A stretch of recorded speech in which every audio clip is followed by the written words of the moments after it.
There are a lot of key indicators when determining the value of apartment building, such as price per unit, cash-on-cash return, gross rent multiplier, cap rate, income versus expense ratios, return on investment, and gross debt service ratio.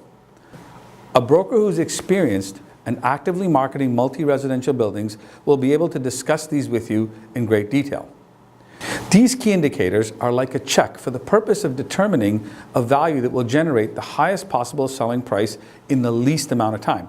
For example, let's look at a few. Price per unit is probably the best place to start, as it is the easiest to understand and in most cases doesn't require having a feel that can only be gained by being out there in the marketplace.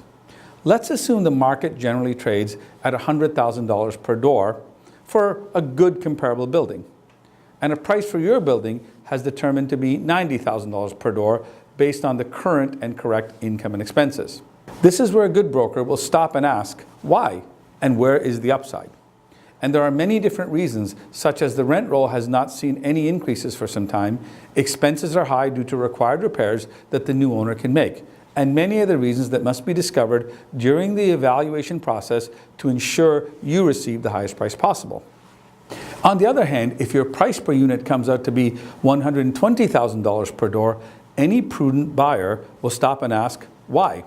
And there are many reasons why a building could be worth more than comparables, such as condition and tenant profile, or a building that has been well maintained and is super efficient. Now, let's look at cap rates. And why this is a good example of how you need to be actively in the marketplace to fully understand what the correct cap rate is when applying it to your net operating income.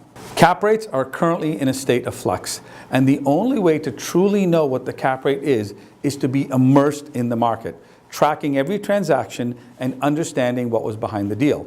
To make matters worse, you can't find what a cap rate is by looking it up, as it's determined by the marketplace and can change from one building to another. This is a perfect example of how you need to have a feel for the market and the values, which are based on many, many variables. It's not possible to go through all of these variables in this video, but contact us and we'll discuss them with you.